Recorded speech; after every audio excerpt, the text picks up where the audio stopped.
एक एक दिन सने सने धीरे धीरे बढ़ते चले जा रहे हैं। आज पर्वादिराज पर्युषण पर्व का यह चतुर्थ दिन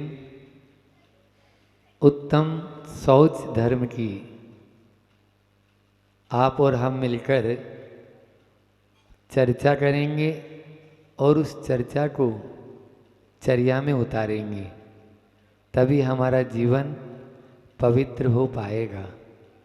बात स्वच्छता की है। मोदी जी भी लगे हैं स्वच्छता अभियान में, अपना प्रतिदिन दे रहे हैं सहयोग। कई बार तो स्वयं ही झाड़ू लेके खड़े भी हो जाते हैं। लेकिन ये सफाई बाहर की सफाई है। भारत को स्वच्छ बनाएं, स्वच्छ भारत हो, ऐसी भावना होना भी चाहिए और हो भी रहा है। लेकिन बाहर की स्वच्छता तो हम कई बार कर चुके हैं, कर रहे हैं, लेकिन भीतर की स्वच्छता कौन करेगा? भीतर की स्वच्छता हमें स्वयं करना है।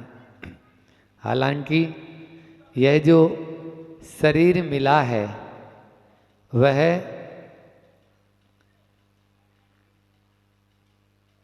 केसर चंदन पुष्प सुगंधित वस्तु देख सारी और देह परस्ते होए अपावन निस्दिन मल जारी। इस शरीर को कितना भी हम अच्छे से अच्छा इत्र गुलेल सेंट वगैरह क्या बोलते हो आप लोग, डिओडेंट खूब लगाओ, लेकिन थोड़ी देर बाद में वो बदबू मारने लग जाता है। हाँ, हमारे शरीर से वैसी बदबू क्यों नहीं आती बोलो? कोयला होता है ना, कोयला कितना ही धो काला ही रहेगा। हाँ, उसको सफ़ेद करना चाहते हो तो अग्नि में तपा दो, तपा देंगे तो जरूर वह सफ़ेद हो जाएगा। लेकिन वैसे तो वो धोने से तो नहीं होगा। बस यही इस शरीर की हालत है या शरीर की कंडीशन है। इस शरीर को भी आप बाहर से जितना भी कितना भी इसको सागर के जल से भी यदि जो है इसको शुद्ध करना चाहेंगे तो भी यह पवित्र नहीं हो पाएगा। इसको पवित्र करना चाहते हो तो जैसे हम दोनों यहाँ बैठे हैं, रत्नत्रय के द्वारा इसको पवित्र कर सकते हो। स्वभाव तो असुचित आयो, रत्नत्रय पवित्र थे। हाँ, रत्नत्रय के द्वारा ही इसको पवित्र, ये स्वभाव से ही असुचि है ना। इसके तो रोम रोम से मल ही झर रहा है। 9 द्वार नहीं है। 9 द्वार तो कहने को होते हैं कि निश्चित रात दिन जो है 9 द्वारों से मल झर रहा है, लेकिन इसके रोम रोम से मल झर रहा है। इसलिए बाहर की पवित्रता चाहिए वो भी, लेकिन वो कब होगी? जब भीतर में रत्नत्रय से पावन जिनका ये औदारिक तन है ना। आचार्य श्री के लिए बोलते हैं ना अपन कि यह औदारिक शरीर भी जो असुचि का भंडार है, उसके माध्यम से भी हम उस पार जा सकते हैं। वह तभी होगा जब भीतर की कसायों को हम मंद करेंगे। जिस व्यक्ति का मान लीजिए गुस्से में 4 कसायों की बात हो गई, गुस्से में क्रोध में आंखें लाल हो जाती हैं, मतलब आंखें बंद हो जाती हैं। मान में बिल्कुल नाक ही कट जाती है, और मायाचारी में जिह्वा रहती नहीं है। अब आंखें नहीं हो, नाक नहीं हो, जीभ नहीं हो, उसकी क्या दशा होगी आप देखो। तो एक एक कसाय इस तरह से हमें बहुत यानी जो है ना पूरे अंगों को ही हमारे समाप्त कर रही है, तो जीवन को समाप्त तो कर ही देगी, इसलिए उससे बचना है।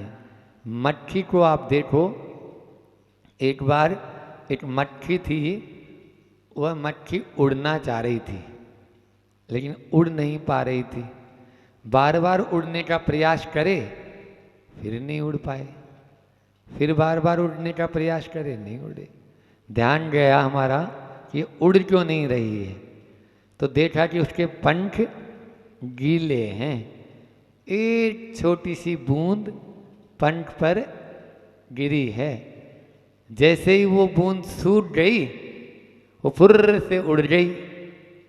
यहाँ बैठे हुए महानुभाव से भी यही बोलना चाहता हूँ, ये जो परिचय की जो बूंद है ना, ये जब तक सूखेगी नहीं तब तक कितना ही उड़ने का प्रयास करें उड़ नहीं पाएंगे। उड़ना कब होगा? जब वो पानी जो परिचय का पानी जो हमने लाद रखा है वो पानी सूखेगा। और उसको सुखाने के लिए आपके यहाँ मंडी बामोरा के लिए तो बहुत अच्छा अवसर प्राप्त हुआ है ना? क्योंकि धन की गति तीन ही है, दान, दान, भोग और नाश। तो सबसे बढ़िया गति बताइए धन की कौन सी? दान देना। यदि दान में दे देंगे तो उससे बड़ी गति नहीं है, वो तो आपका एक तरह से विनियोग हो गया है। जैसे आप लोग शेयर में कर देते हो ना, हाँ, कंपनियों में विनियोग करते हो, तो वैसे ही ये भी एक विनियोग है। कई गुना मिलेगा, कई गुना, और बड़े बाबा के चरणों में दिया हुआ तो कई गुना मिलेगा। इसलिए यहाँ पर जो आपको अवसर प्राप्त हुआ है उसको खोए नहीं। आज शौच धर्म की हम चर्चा कर रहे हैं, स्वच्छता की और पवित्रता की बात करना है, तो हमें भीतर का परिचय जो है उसको त्यागना होगा। बाहर का परिचय भी और भीतर का परिचय भी, तब ही हम शौच धर्म को अंगीकार कर पाएंगे।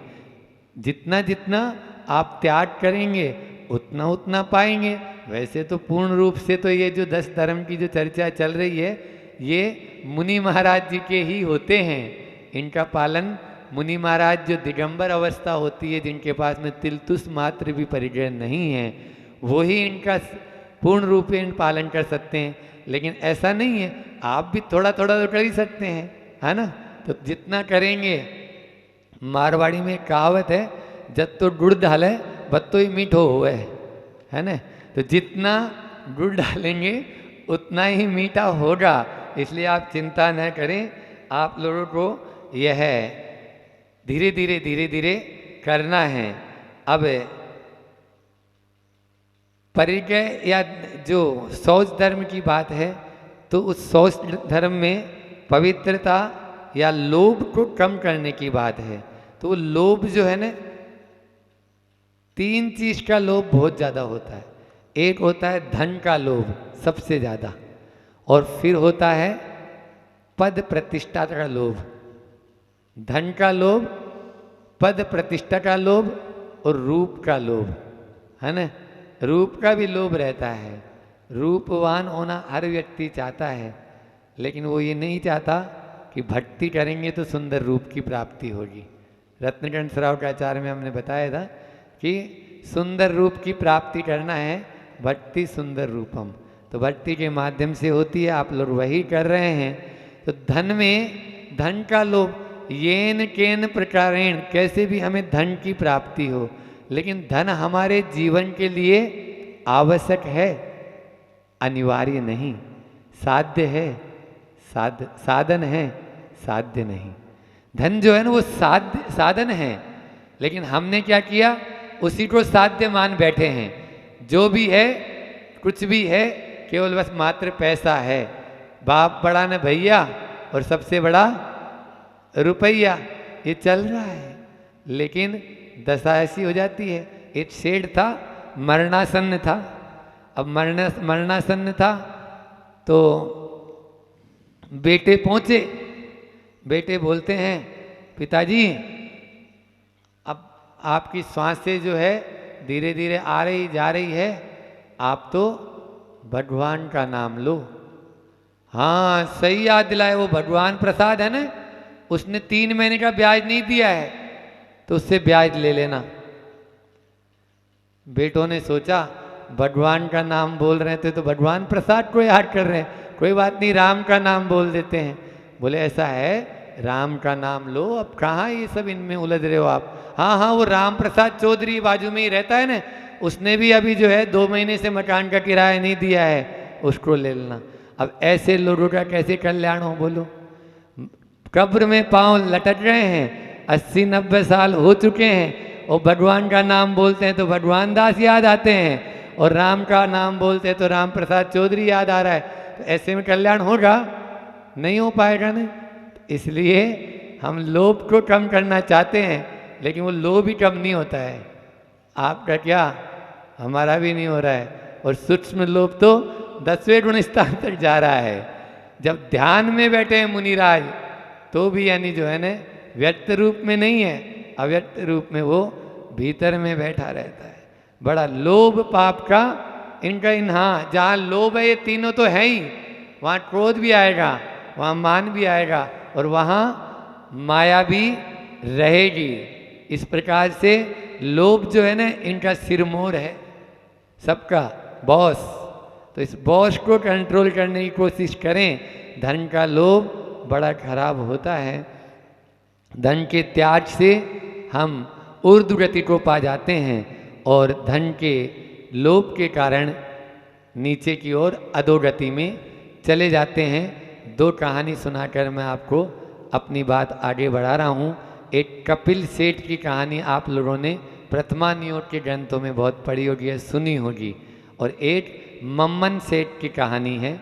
कपिल ब्राह्मण था, कपिल सेठ नहीं, कपिल ब्राह्मण था, और वह कौशाम्बी में जो है एक जो उपाध्याय थे उनके यहाँ गया अध्ययन के लिए, और वहीं पे उनकी व्यवस्था होती थी। वह वहाँ पर जो एक दासी काम करती थी उन उपाध्याय के, उसके चक्कर में आ गया। होता है, सही है, आदमी जाता तो पढ़ने ही है, जाता तो पढ़ने ही है, लेकिन वहाँ पाठ कुछ और ही पढ़ लेता है, वहाँ पाठ कुछ और ही पढ़ लेता है। अब वो उपाध्याय के यहाँ पढ़ने गया था और दासी के साथ सेटिंग हो गई, बस। अब वो दासी जो है एक दिन बोलती है कि नहीं, आप मेरे से सच्चा प्यार करते हैं तो मुझे आभूषण ला के दो, वस्त्र ला के दो। तो ठीक है, कहाँ से, मेरे पास तो मैं खुद पढ़ने आया हूँ, और मेरे पास कुछ पैसा भी नहीं, और भोजन की व्यवस्था भी कोई दूसरा कर रहा है। कुछ नहीं करो, हाँ, उसको अपना काम करने दो, मैं अपना काम कर रहा हूँ, दोनों अपने अपने काम में व्यस्त रहेंगे। वो तो बात ऐसी है कि वो बोलते मैं कहाँ से ला के दूँ, कहीं से भी ला के दो, मैं नहीं जानती। अब जब यदि इस तरह के प्रेम होते हैं तो वो प्रेम ही रहते हैं, ये सब में जो है ना रियल वो नहीं रहता। लेकिन फिर भी उसने खुद ने तरकीब बता दी। वो राजा है ना, वो राजा के दरबार में जो सबसे पहले याचक पहुंच जाता है उसको वो 2 मासा धन देता है। अच्छा, यहाँ के राजा इतने वो दानवीर हैं, ठीक है, तो फिर मैं कल चला जाऊँगा।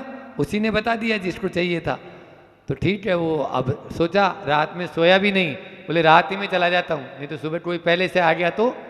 अब रात में वो दौड़ लगाते हुए जा रहा है राजा के दरबार की ओर। सैनिकों ने उसको पकड़ लिया, कहाँ जा रहे हो तुम रात में, इतनी रात, 2 बजे 1:30 बजे। तो बोले उसको, बोले नहीं तुम झूठ बोल रहे हो, राजा के सामने पेश किया जाएगा। अब राज दरबार में उसको पेश किया गया। जब राज दरबार में पेश किया तो सच सच बताओ, तुम रात में कहाँ दौड़ के जा रहे थे। नहीं, आप ही के पास आ रहा था, ऐसी ऐसी बात है, जिससे मेरा प्रेम है, उसने कुछ वस्त्र आभूषण मांगे हैं, तो आप जो देते हैं 2 मासा, तो मैं सोचा ले लूँ।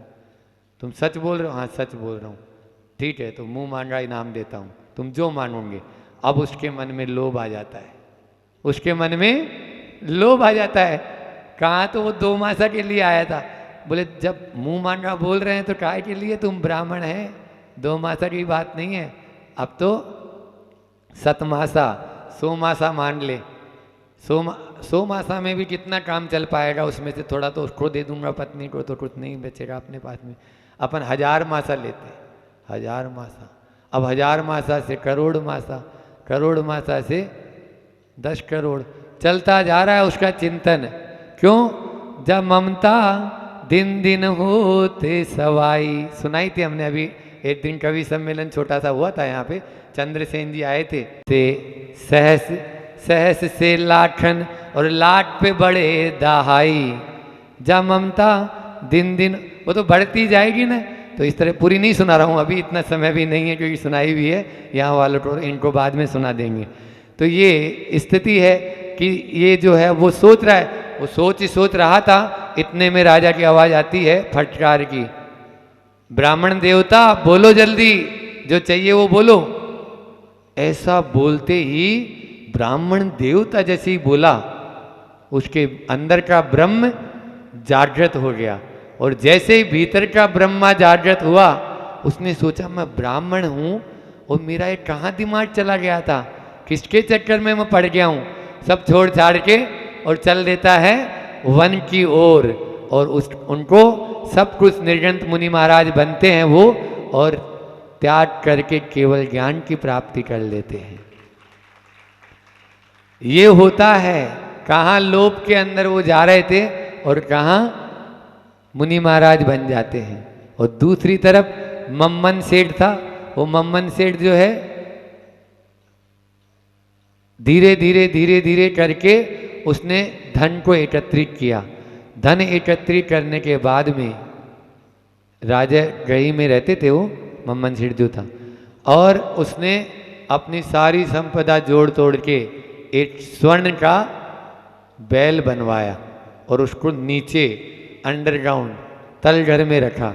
और उस तलघर में रखकर उसने वह सोचा एक बैल तो बन गया, एक और बन जाए तो बहुत अच्छा हो जाए, दो हो जाए तो, लेकिन कैसे बनेगा।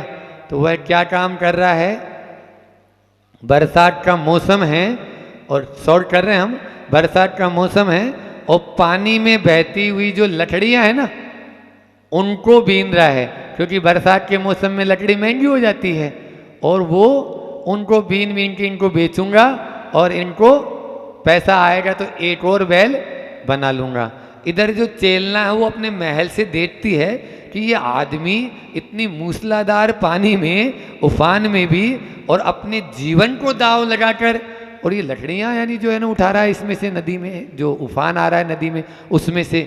तब वो सोचती है, उसको दया आई, सैनिकों को भेजती है कि उसको पकड़ के लाओ। और वो पकड़ के लाते क्या कर रहा है यहाँ पे, फिर रानी का हुक्म है, दरबार में पेश किया। क्या कर रहे थे, कुछ नहीं, मेरे पास में एक बैल तो है, एक बैल और चाहिए मुझे। अरे मेरी गौशाला में जाओ, सैनिक ने बोला, वहाँ पे जो तुम्हें बैल जितना अच्छा चाहिए ले ले। बोले ये वाला बैल नहीं, जो मेरे पास मेरे जो तलघर में है ना नीचे, वैसा बैल। तुम्हारे यहाँ कैसा? बोले वो यहाँ नहीं बता सकता, आपको मेरे घर चलना पड़ेगा। ठीक है भैया, राजा भी कई बार फंस जाते हैं चक्कर में ऐसे लोभियों के। अब वो उसके साथ साथ चल दिए मंत्री अभय कुमार को साथ में लेकर, और वहाँ पर वो बैल देखा, देखते ही भौचक्के हो जाते हैं, अरे ये सोने का बैल, और ये वहाँ पर अपने जीवन दांव पे लगाया हुआ है। नहीं मुझे ऐसा ही बैल, तो ऐसा बैल चाहिए। सुनो, ये बैल जो है ऐसे लकड़ियों से बनने वाला नहीं, और तुम्हारे पास इतना सोना है, तुम्हें ज़रूरत क्या है ये सब करने की। राजा ने उसको संबोधन दिया, लेकिन उस पर कोई फर्क नहीं पड़ा। बहुत समझाया, मंत्री ने भी समझाया, राजा ने भी समझाया, मुझे तो वैसा ही चाहिए। बोले ये सब कुछ नहीं है, ऐसा नहीं है। और उसके बाद में उसने अपना वह जिद नहीं छोड़ी, उसी प्रकार से वह काम करता रहा और मरकर उस लोभ के चक्कर में प्राण गंवा दिए और 7वें नरक में गया। कहाँ गया? 7वें नरक में। एक तरफ केवल ज्ञान की प्राप्ति हो गई। इस प्रकार से यदि हम भीतर के अपने उस आत्म तत्व पर दृष्टि रखेंगे तो लोभ आपको आएगा ही नहीं। इसलिए लोभ को कम करना चाहते हो तो अपने आप को इन कसायों से बचा के रखना जरूरी है। हाय को लेके 1 मिनट में अपनी बात को मैं विराम दे रहा हूँ। संदेह होगा देह है तो देहाती विदेह हो जा। ये शरीर है, जब तक संदेह होगा, और इस शरीर से आप यदि अपना ममत्व भाव हटा देंगे तो आचार्य श्री कहते हैं देहाती विदेह हो जा। आपको समय नहीं लगेगा विदेह होने, क्योंकि सबसे ज़्यादा यदि लोभ है तो इस पेट के पीछे, इस शरीर के पीछे ही हम बहुत ज़्यादा करने, चाहे वो रूप का हो, चाहे वो पद प्रतिष्ठा का हो, और चाहे वो धन का हो।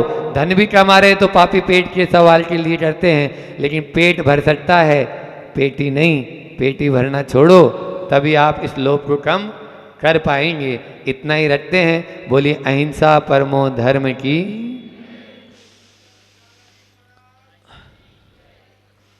भगवान के पास एक भक्त पहुंचा और गुहार करता है, प्रभु मैं भी तो भक्त हूँ, मेरी भी तो सुनो। पुकार लगा रहा है, भीख मांग रहा है, प्रभु से याचना कर रहा है, चाहिए। प्रभु ने कहा तथास्तु। भक्त पहुंचा, माला माल हो गया, सब कुछ था। कुछ समय बीता, पुनः प्रभु के दरबार में पहुंचा। फिर पुकार लगाई, फिर गुहार लगाई, प्रभु कुछ सुन लो, अब क्या हुआ। प्रभु संपदा तो है, संपदा को भोगेगा कौन, मेरा कोई कुल रत्न नहीं है, मुझे पुत्र चाहिए जो मेरी कुल परंपरा को आगे बढ़ाए। इतनी संपदा आपने दे दी है, इस संपदा को भोगने के लिए कोई तो दो। उन्होंने कहा तथास्तु। पुत्र भी कुछ समय पश्चात मिल गया।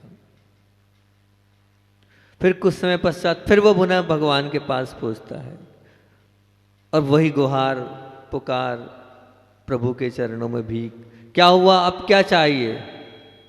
तो उन्होंने कहा अब ठीक है, संपदा भी है, पुत्र भी है, पर मेरी काया निरोगी नहीं है, मैं स्वस्थ बनूं ये मेरी भावना है। प्रभु ने कहा ठीक है तथास्तु।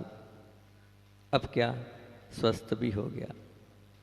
शरीर है, कुछ समय पश्चात वो चलने फिरने की ताकत नहीं बची कि शरीर की कब तक एक कैपेसिटी होती है रहने की। शरीर तो ये नाशवान है और बुढ़ापा तो बुढ़ापा है। सत्वहीन हो गया वो, चलने की ताकत नहीं बची। फिर प्रभु के दरबार में पहुंचा और यही मांग करी, प्रभु एक बार और सुन लो। तो क्या चाहिए। बोले मैं सत्वहीन हूँ, ताकत मेरे शरीर में नहीं बची है, शरीर को पुष्ट करो। तो बोले नहीं नहीं, तुझे तो निसत्व ही रहने दूंगा। अगर तुझे सत्व वाला बना दिया तो जिंदगी भर परेशान करेगा तू, जिंदगी भर इसी प्रकार से बार बार आते रहेगा। तेरा तो निसत्व रहना ही ठीक है। तू अजर अमर हो गया तो कहाँ तक तेरी भीखों को पूरा पूर्ण करूँगा। यह इंसान, यह मनुष्य, इसकी इच्छाएं कभी पूर्ति नहीं होती है, कितना भी करो ये संतुष्ट होने वाला नहीं है। लाभ और लोभ का खेल उसके जीवन में पूरी सारी जिंदगी चलता रहता है। बस इसी को रोकने का नाम तो सोच धर्म है। ये लाभ और लोभ का जो खेल हमारे जीवन में चल रहा है, इसको रोकने का नाम ही आज का दिन सोच धर्म है। ये लोभ रूपी वृक्ष हमारे सबके जीवन में विद्यमान है। इसका बीज क्या है, क्योंकि लोभ दिख रहा है, पेड़ दिख रहा है, तो उसका बीज क्या है। जब तक हम बीज तक नहीं पहुँचेंगे तब तक हम उसकी गहराई तक नहीं पहुँच पाएंगे। तो उसका बीज, जो फल दिख रहा है, उसका बीज क्या है, उसका बीज है चाह। क्या बीज है, चाह। अंतरंग में जो आपके चाह है, ये उसका बीज है। और उसके फल क्या हैं और उसके फूल क्या हैं। तो बोले फल, फूल के रूप में है दाह और फल के रूप में आह। फूल के रूप में है दाह, फूल के ऊपर फिर जो फल लगा वो है आह। इसीलिए हमारी राह बिगड़ रही है, इसीलिए हमारी राह बिगड़ रही है, क्योंकि हमारे जीवन में चाह रूपी बीज डला है। उसके कारण हम दाह, अपने आप में दाह महसूस कर रहे हैं और वो दाह आह को उत्पन्न कर रही है। और चाह और दाह आह में हमारी राह से हम भटक रहे हैं। आज इन पे अपन बात करते हैं। चाह किसको कहते हैं। चाह हर व्यक्ति के अंदर है। संसारी कोई भी प्राणी वो चाह से शून्य नहीं है। अपनी चाह को देखो, कोई बात नहीं है, ये तो गॉड गिफ्ट है, स्वभाव है चाह। स्वभाव होना और स्वभाव को आप बदल नहीं सकते। जल का स्वभाव क्या है, वो स्वभाव है उसका शीतलता, कितना ही गर्म करो एक ना एक दिन ठंडा। तो ये आपकी चाह आपका स्वभाव है, हम उसको ख़त्म करने की बात नहीं कर रहे। हम आपसे ये बोल रहे हैं अपनी चाह को देखो। मैं अपनी चाह को आपके पास पहुंचा रहा हूँ। मन की चाह कैसी है, वह चाह अच्छे धर्म के लिए है, प्रेरित करती है, वो पाप के लिए प्रेरित। दोनों प्रकार की चाह होती है हमारे जीवन में, धन के लिए भी और धर्म के लिए भी, पाप के लिए भी और धर्म के लिए। मन को टटोलो, मन में झांको और प्रश्न पूछो अपने मन से, मेरी चाह कैसी है? मेरी चाह धर्म की है, बहुत अच्छी बात है। अगर आपके अंदर धर्म की चाह है तो निश्चित तौर से आपका कल्याण होना है।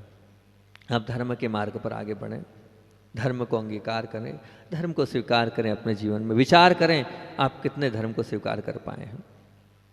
कल्याण की चाह है, बहुत अच्छी बात है। जिसके पास धर्म है निश्चित तौर से वो अपना कल्याण करेगा ही और कल्याण उसका होगा ही।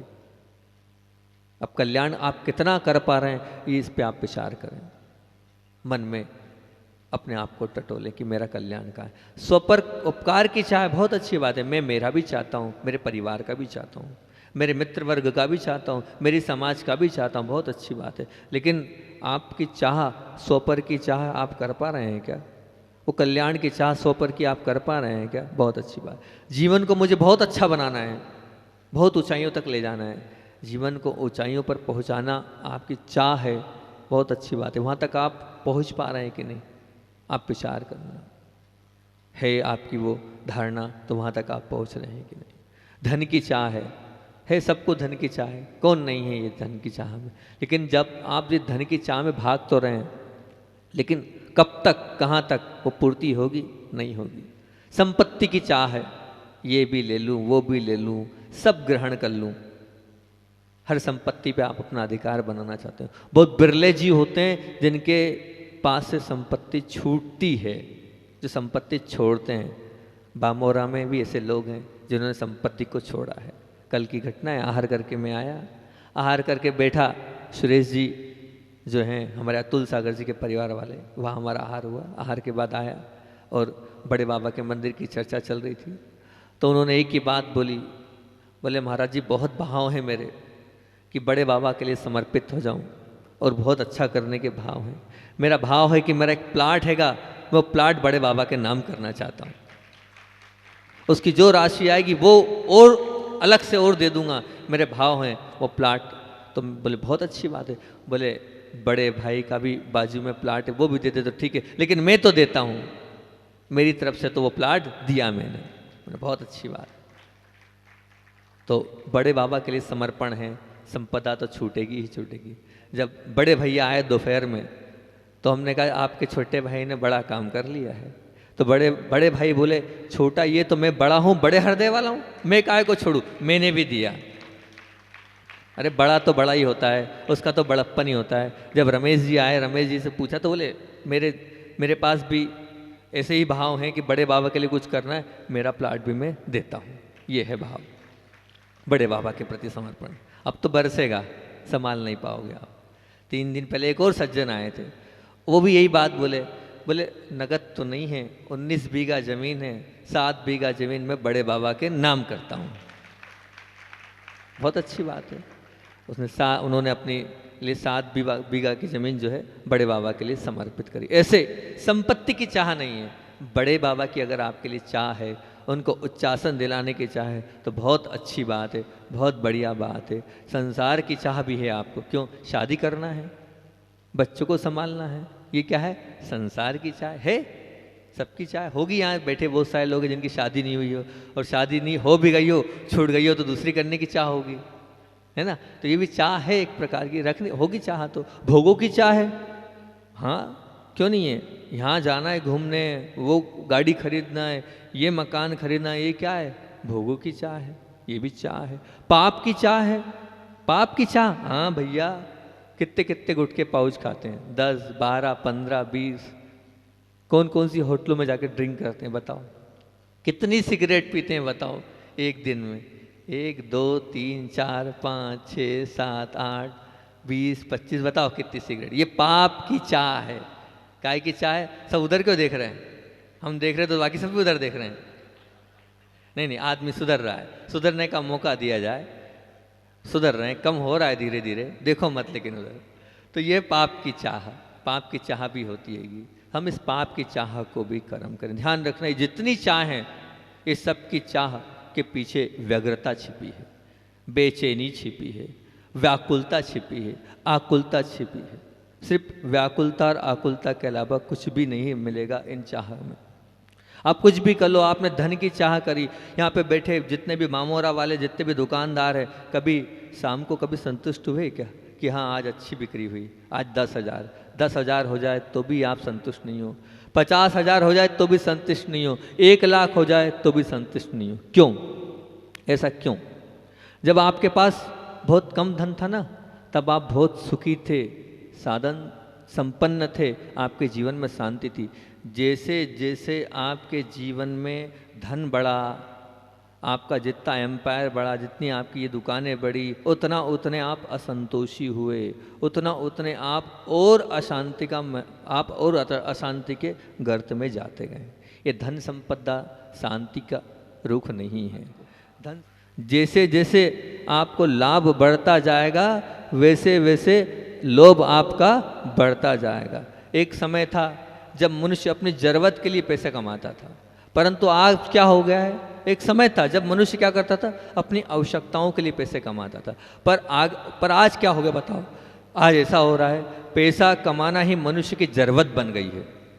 पैसा कमाना ही मनुष्य की जरूरत बन गई, उससे कुछ नहीं, सिर्फ पैसा कमाना ये उसकी ज़रूरत है। जिसके जीवन में पैसे कमाने की ज़रूरत बन गई है, उसका जीवन नरक के समान है। एक बहुत बड़े उद्योगपति थे, उनका बहुत बड़ा काम था और अपने जीवन में कभी बेटे को कोई संस्कार नहीं दिया। वृद्धावस्था आई, अपने बेटे को अलग अलग देश विदेश में पूरा फैला हुआ पूरा उनका साम्राज्य था। एक बेटा अमेरिका शिफ्ट कर दिया, एक बेटे को दुबई कर दिया, एक भारत में। अच्छे नामी व्यक्तित्व हैं, नाम लेना ठीक नहीं है, तो वो हो गए शिफ्ट। अब तीनों बेटे अलग अलग जगह रह रहे हैं और यहाँ पर इतने बड़े बंगले में बेटे की बहू से नहीं पटी और पिता को भी एक नया बंगला लेके अलग से रख दिया। अब यहाँ पिता रह रहे हैं धर्म पत्नी के साथ, मतलब उस तीनों की माँ के साथ वहाँ, और माँ को भी कैंसर जैसी बीमारी, 2-3 नर्सें लगा दी हैं, सब कुछ दे दिया, 2 लाख रुपए महीना दे दिए हैं। अब बताओ, सब कुछ है परंतु सुख है क्या वहाँ पर? जीवन भर कमाया उन्होंने और जीवन भर कमा कर दे दिया, ना बेटे का सुख है, ना पोतों का सुख है, ना बहू का सुख है। बस संपदा में लोभ में पड़े रहे, खुद भी जीवन उसी में व्यतीत किया और अंत समय में अब वो भी इसी प्रकार से पैसा ही पैसा। क्या संस्कार है? क्योंकि आपने वो किया है, आपने जीवन में पैसे को महत्व दिया है, तो आपके बच्चे ही पैसे को महत्व देंगे। आपने सिखाया ही नहीं कि दान धर्म कोई चीज़ है, सेवा कोई चीज़ है। आपने अपने माता पिता की सेवा नहीं करी तो वो काय को आपकी सेवा करेगा? उसने भी आपको अलग फेंक दिया। वही संस्कार तो आपके जीवन में पड़ेंगे। तो ध्यान रखना, जो इस प्रकार से चाह को कम कर दो तो निश्चित तौर से दाह मिटेगी, फिर कोई आह नहीं आएगी। इस आह को अगर आप वाह में बदलना चाहते हो तो सही राह पर कदम बढ़ाओ। अगर आप सही राह पर कदम बढ़ाओगे तो ये सोच धर्म आपके जीवन में आ जाएगा। सही वाह क्या है? अपनी आवश्यकताओं को आप, अपनी आकांक्षाओं को आप सीमा बनाओ। मना नहीं है, आपकी जितनी आवश्यकताएं हैं उनकी एक सीमा होना चाहिए कि हाँ मेरी इतनी आवश्यकता है, इतना इतना मुझे अपने जीवन में करना है। आपके जीवन में सीमा ही नहीं है अपनी आवश्यकताओं को लेकर, आपने कुछ सोचा ही नहीं है। आचार्य भगवंत इस चीज़ को लेकर एक बार बीना बारह में बोले थे, बोले life is divided by 6 part. अपने जीवन को 6 भागों में बांटो। कब तक मुझे क्या करना है, मेरा शैक्षणिक काल कब तक का है, इसमें मेरा क्या लक्ष्य है, मेरे विवाह का काल कब तक का है, मेरे बच्चों का गण पोषण का काल कब तक का है, फिर उसके बाद मेरी जिम्मेदारी का काल कब तक का है, कब तक कहाँ तक, ये अपने जीवन में आप निर्धारित करो कि हाँ अब तक मुझे ये करना है, इसके बाद ये करना है। अगर आपके जीवन में ये लक्ष्य नहीं है, लक्ष्य विहीन जीवन जी रहे हैं आप, लक्ष्य को लेके चलेंगे तो ही आपका कल्याण होगा। वो सरकार भी 60 साल बाद रिटायरमेंट दे देती है ना, लेकिन आज 60 छोड़ो 80 साल तक भी आप रिटायर नहीं हो रहे हो, बच्चों को चाबी नहीं सौंप रहे हो, सब कुछ अपने पास रखो। अरे क्या, मैंने एक परिवार से पूछा आप सौंप क्यों नहीं रहो, तो उन्होंने बोला महाराज जी क्या भरोसा, बच्चे लात मार देंगे। मतलब आपको अपने खून पर विश्वास नहीं है, आपको अपने खून पर विश्वास नहीं, लात मार देंगे। अरे क्यों चिंता करते हो, मेरे पास आ जाना, मैं रखवा दूंगा आपको। अगर आपको ऐसा लगता है कि मेरे बच्चे मेरा आगे ध्यान नहीं रखेंगे तो मैं हूँ, मैं रखूँगा आपको, चिंता मत करना। उनसे मैंने कहा, लेकिन नहीं, छोड़ना नहीं है, अलग नहीं होना हमें संपदा से, अपने पास ही रखना है, अपने आप को बड़ा मानना है। ध्यान रखना, उसके जीवन में सोच धर्म नहीं आएगा। छोड़ो, छोड़ने से ही महान व्यक्ति बनता है, पकड़ने से महान नहीं। जिसने अपने जीवन में छोड़ा है वो महान बना है, पकड़ने वाला कभी महान नहीं बनता है, और ना बना है और ना ही वो कभी महान बनेगा। चाह दाह है और वह आह उत्पन्न करती है, कराह उत्पन्न करती है। खान किसी में भी ले लें आप, वो किसी में कैसे, हम ये बोलते हैं कि वो जो आप जिस चाह के पीछे भाग रहे हैं, जैसे अभी 1-2 दिन पहले भी मैंने बोला था, अभी भी फिर बोल रहा हूँ उस चीज़, 1-2 दिन नहीं पहले बोला होगा मैंने, फिर वापस वो पुनः बात याद आई तो मैं बोल रहा हूँ कि चाह, क्या चाह है? पैसे के कमाने की चाह। इस पैसे के कमाने के चक्कर में आप कहाँ जा रहे हैं? बड़ा बड़ा पैकेज चाहिए, पैकेज चाहिए तो कहाँ जा रहे हैं? बेंगलोर जा रहे हैं, बम्बई जा रहे हैं, पूना जा रहे हैं, वहाँ जा रहे हैं, वहाँ अकेले अकेले रह रहे हैं।